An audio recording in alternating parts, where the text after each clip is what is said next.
நாடாளுமன்றத்தை அவசரமாக கூட்டுவதை நாங்கள் தொடர்ந்து எதிர்த்து வருகிறோம். அதனுடைய குட்டு வெளிப்பட்டு விட்டது. நாடாளுமன்றம் நாளை கூடுகிறது என்றால் இன்று வரைவு சட்ட மசோதாவினுடைய பிரிவுகள் எல்லாம் பத்திரிகைகளில் வெளிவந்திருக்கின்றன. நான் இன்னும் வரைவு சட்டத்தை பார்க்கவில்லை, படிக்கவில்லை. ஆனால் எல்லா பத்திரிகைகளிலும் ஒரே மாதிரி செய்தி வந்திருப்பதால் அது அதிகாரபூர்வமான செய்தி என்று நினைக்கிறேன். அதிலிருந்து என்ன தெரிகிறது என்றால்,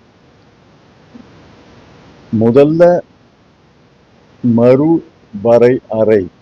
மறுசீரமைப்பு, அது உச்சரிப்பதற்கு வசதியாக இருக்கும். மறுசீரமைப்பு மட்டும்தான் செய்ய போகிறோம் என்று சொன்னார்.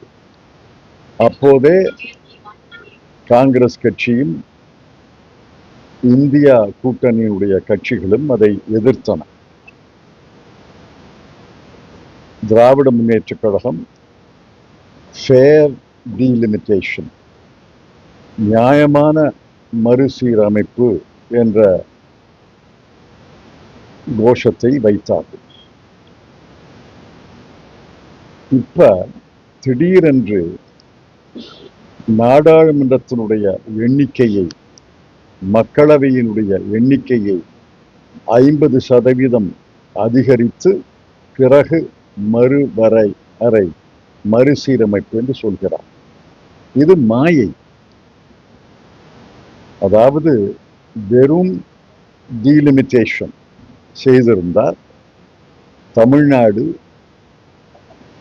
39 இடங்களிலிருந்து 32 குறைந்திருக்கும். அது பளிச்சுன்னு எல்லாருக்கும் தெரியும். சாதாரண மக்களுக்கும் தெள்ள தெளிவாக தெரிந்துவிடும். 39 32 குறைந்திருக்கிறது. இப்ப 50% எண்ணிக்கையை கூட்டி பிறகு மறுசீரமைப்பு என்று சொல்கிறார்கள். இதை நான் ஒரு வாரமாக சொல்றேன். இது ஏமாற்று வேலை, இது மாயை என்று சொல்றேன். ஆங்கிலத்தில் இல்யூஷன் என்று சொன்னேன்.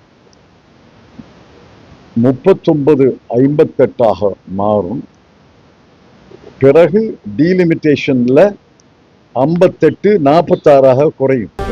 காங்கிரஸ் என்றென்றும் தமிழ்நாட்டிற்காக கை சின்னத்தில் வாக்களியுங்கள்.